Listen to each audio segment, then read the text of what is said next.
ஆனால் இந்த வாட்டி தான் ஃபஸ்ட் டைம். இது மாதிரி எங்கேயுமே நோன்பு இல்லை. ஆனால் இப்போ தான் ஸ்கூலில் மொதல் டைமாக ரொம்ப கிராண்டாக இது பண்ணுறாங்க. அது ரொம்ப எனக்கு ரொம்ப கழிச்சு இருக்குது. இது மாதிரி எல்லா பசங்களுக்கும் பண்ணலாம் நான் விரும்புகிறேன். இந்த வருஷம் ரொம்ப சிறப்பாக பண்ணியிருக்காங்க ஸ்கூலில் திறக்கிற மாதிரி. அதுக்காக வேண்டிய தாளர் சார், எக்ஸாம் சார், ஆசிரியர் எல்லாருக்கும்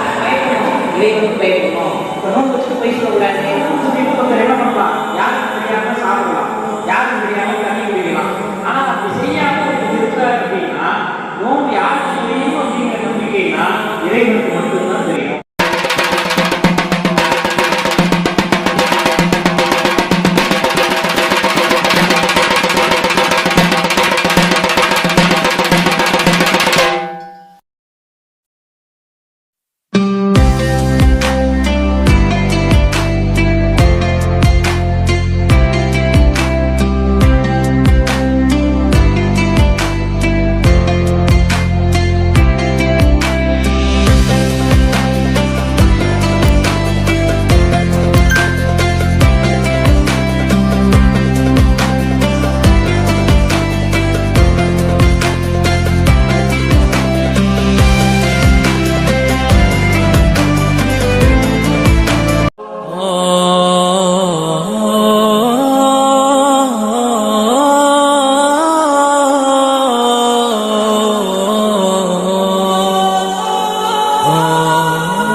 அனைவர் மீதும் இறைவனின் சாந்தியும் அமைதியும் கருணையும் பொழிய வேண்டி என்னுடைய உரையை துவங்குகிறேன்.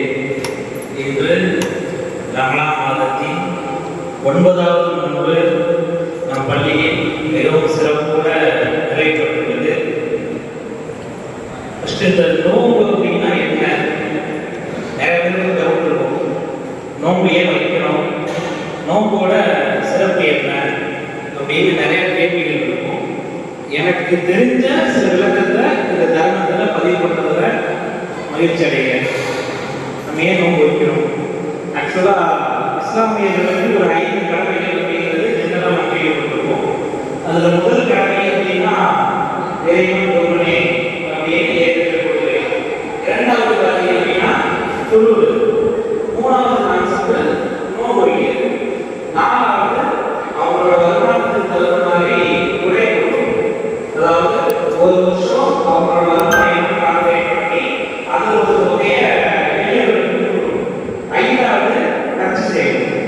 இந்த 5ம் ஒரு இஸ்லாமியர்களுக்கு கண்டிப்பாக செய்ய வேண்டிய கடமை. இதுல முதல் கொள்கை பார்த்தீங்க அப்படின்னா ஒரு இறைவன் அப்படிங்கிறது இஸ்லாமியர்கள் பார்த்தாலே எல்லாருக்கும் தெரியும். ஒரே ஒரு இறைவன் தான் அவங்களோட கோட்பாடு. அதே மாதிரி அவங்க துறவு ஆளாடியாகிறது பள்ளிக்கு போய் துறவு அவங்க துறவு தான் தெரியும். துறவுடைய தெரியும். 4வது கான்செப்ட் அவங்க வருஷம் ஒரு கொடை வளர்ந்தாங்கன்னா எனக்கு கொடையாவே தெரியும். கொடுக்கிறது தெரியும். இங்கே இருந்து காசு வச்சு கட்சிட்டு போனாலும் தெரியும். இதற்கு போகலன்னு தெரியும். ஆனால் இந்த நோம்பு நடுவில் ஒரு கான்செப்ட் இருக்காங்க. ஒரு நோம்பு வச்சிருந்தாங்களா யாருக்கு தெரியும்? ஒருத்தர் போய் நோம்பா இல்லையா பார்த்து கேட்டாலும் தெரியும். அவங்கள போய் நோம்பா கேட்டா ஆமான்னு சொல்லுவாங்க, இல்லைன்னா இல்லைன்னு சொல்லுவாங்க. தன்னால தெரியாது. ஆனா நோம்புன்னு சொல்லிட்டு ஒருத்தர் என்ன பண்ணலாம்? யாருக்கு தெரியாம சாப்பிடலாம், யாருக்கு தெரியாம தண்ணி குடிக்கலாம். ஆனா அப்படி செய்யாம ஒருத்தர் இருக்கிறார் அப்படின்னா நோம்பு யாருக்கு தெரியும் அப்படிங்கிற நம்பிக்கைன்னா இறைவனுக்கு மட்டும்தான் தெரியும். இந்த ஆள் நோம்பு வச்சிருக்கானா இல்லையாங்கிற காட்சி யாருக்கு தான் தெரிய வரும்? இறைவனுக்கு மட்டும்தான் தெரியும். நீங்க நல்லா யோசிச்சு பாருங்க. ஒருத்தர் ஏன் நோம்பு வைக்கிறேன்னு கேட்கணும். அவன் என்ன சொல்றான்? இது ரம்ஜான் மாசம் அதனால நோம்பு வைக்கிறேன்டாங்க. இன்னொருத்தர் எங்கிட்ட எல்லாரும் நோம்பு வைக்கிறாங்க அதனால நோம்பு வைக்கிறாங்க. இன்னொருத்தர் இந்த ஏழையோட பசி வேதனையெல்லாம் தெரியுங்க அதுக்காக நான் நோம்பு வைக்கிறாங்க. கொஞ்சம் நல்லா யோசிச்சு பாருங்க. இஸ்லாமியர்கள் ஏழை கிடையாதா? அப்ப அது ஏழையா இருக்கிறவங்க நோம்பு வைக்கக்கூடாதா அப்படின்னா இல்லை, நோம்பு அனைவரும் வைக்கணும். அதுக்கு குர்ஆன்ல இறைவன் கொடுக்கிற விளக்கம் என்ன அப்படின்னா, உங்களோட முன்னோர்கள் நோன்பு வைக்கிறது கடமையாக்கப்பட்ட மாதிரியே எங்களுக்கும் நோன்பு வைக்கிறதுக்கு கடமை. நோன்பு வைக்கிறதுனால என்ன பயன் வரும் அப்படின்னா, நோன்பு வைக்கிறதுனால நீங்க இறைவன் மீது அச்சப்படுவீர்கள். நம்ம யாருக்கு பயப்படணும்? இறைவனுக்கு பயப்படணும். இப்போ நோன்பு வச்சுட்டு போய் சொல்லக்கூடாது, தப்பு பண்ணக்கூடாது, கெட்ட வார்த்தை பேசக்கூடாது, தகாத செயல்பாடுகள் செய்யக்கூடாது. ஏன்? இறைவன் நம்மளை கண்காணிக்கிறான் அப்படிங்கிறத அது இடத்துல விளக்கம். இப்போ இந்த நோன்பு ஒரு மாசம் வைக்கிறதோட பலன் என்ன சொல்றாங்க அப்படின்னா, உங்களோட முன்னாடி செஞ்ச எல்லா பாவமும் மன்னிக்கணும். அப்ப இந்த ஒரு மாசம் நோன்பு வைக்கிறவங்க உங்களோட எல்லா பாவமும் போயிட்டு நோன்பு நினைச்சு பசுமையை பாவம் பண்ணாமா? கிடையாது. நம்ம புதிதா பிறந்த குழந்தை மாதிரி இந்த 30 நாள் நோன்புக்கு அப்புறம் என்ன பண்றோம்? பாவம் இல்லாத மனிதனா வாழ்றோம். அதுலேருந்து நம்ம இப்படியா இருக்கணும்னா தப்பிச்சிடும். சில பேர் யோசிக்கலாம், 30 நாள் நோன்பு வச்சிருக்கோம், பழைய பாவத்தை கழிச்சிடணும், திருப்பி ஒரு 11 மாசம் பாவம் பண்ணுவோம், அடுத்த 1 மாசம் நோன்பு வச்சு முடிச்சுக்கலாம்னு நினைப்போம். ஆனா நாளைக்கு என்ன நடக்கணும்னு நமக்கு தெரியாது. நீங்க அடுத்த நோன்பு வரைக்கும் நீங்க இருக்குமா இல்லையா யாருக்கு தெரியும்? கிடையாது.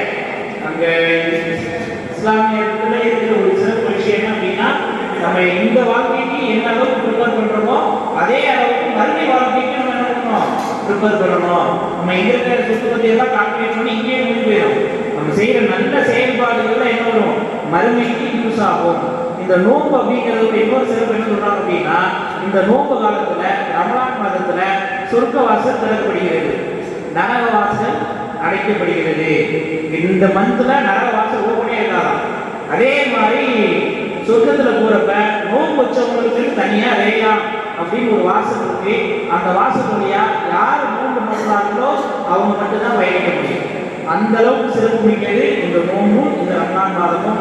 அதே மாதிரி குர்ஆன்ல இன்னொரு விஷயம் சொல்றாங்க, ஒரு நோன்பு வைத்த மனிதருக்கு அவர் நோன்பு திறக்கிறதுக்கு உண்டான சாப்பாடை கொடுத்து யார் நோன்பு வைக்க நோன்பு திறக்க ஒத்துழைப்பு கொடுக்குறாங்களோ அந்த நபருக்கும் இவங்க வச்ச நோம்புக்கு என்ன நன்மை கிடைக்குமோ அதே நன்மை கிடைக்கும்.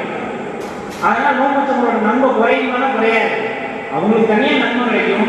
அதே மாதிரி நோன்பு திறக்கிறவங்களுக்கு தேவையான விஷயத்தை செஞ்சு கொடுத்து உதவி பண்ற நபருக்கும் என்ன செய்யும்? அந்த நோம்போட நன்மை போய் சேரும்.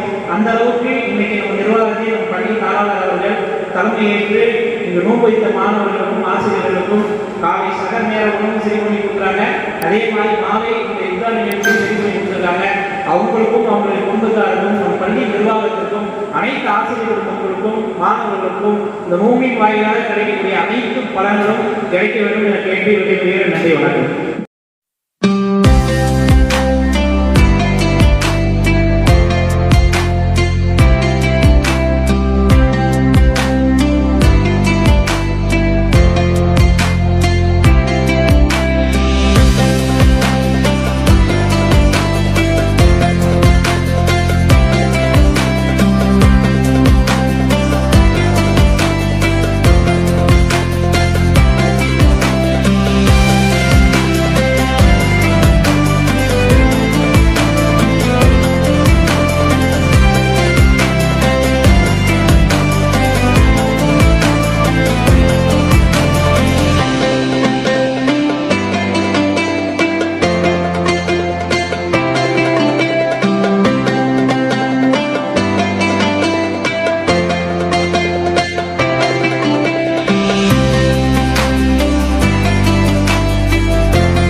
ரெண்டாவது ஸ்கூலில் 12th படிக்கிறேன். இத்தனை நாள் நாங்கள் நோன்பு தனியாக திறந்துட்டு இருந்தோம். இப்போ வந்து எங்கள் பள்ளி தாளாளர் வந்து எல்லாரும் கூட சேர்ந்து திறக்கிற மாதிரி ரெடி பண்ணியிருக்காங்க. எங்களுக்கு ரொம்ப மகிழ்ச்சியாக இருக்குது. ஸ்கூலில் 12th படிக்கிறேன். நான் இது வரைக்கும் நோம்புலாம் திறந்துருக்கேன். அது வந்து பள்ளியாசலில் திறந்துருக்கேன்.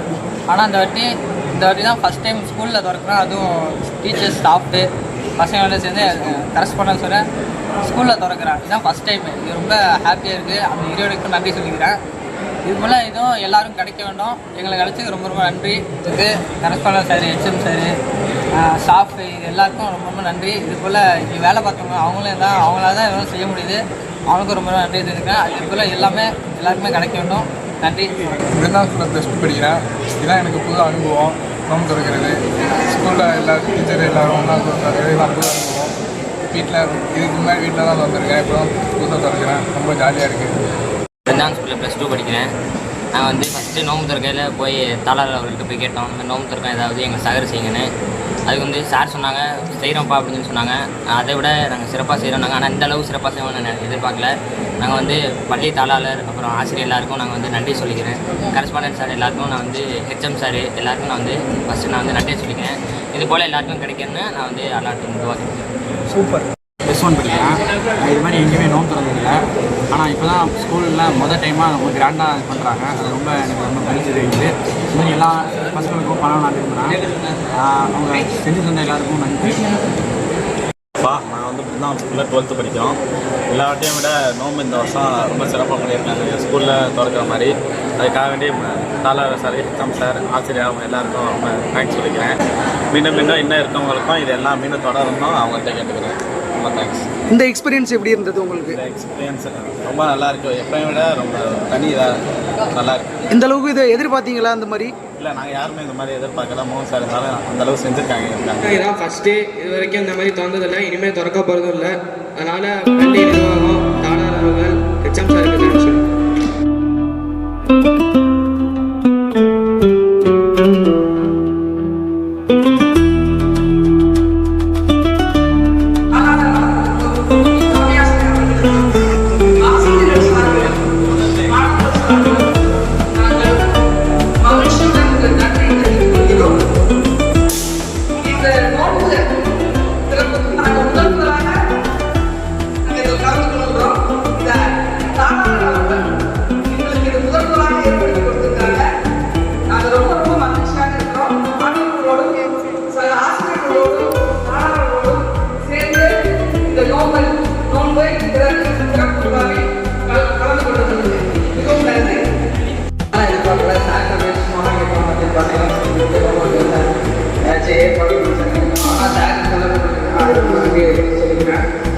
அதுமாதிரி சாருக்கு நிறைய ஏற்பாடு பண்ணிருக்காங்க. ஆனால் எங்கள் வீட்டில் இருக்க சீக்கிரமாக தான் இருக்குது. ஸ்கூலில் இருக்கிற ஹாஸ்டலில் இருக்கிற அந்த சீக்கிரமாக இல்லை, வீட்டில் இருக்கிற சீக்கிரமாக தான் இருக்குது. இதே சாருக்கு ரொம்ப நன்றி சொல்லுங்கள். முதல் ஹாஸ்டல்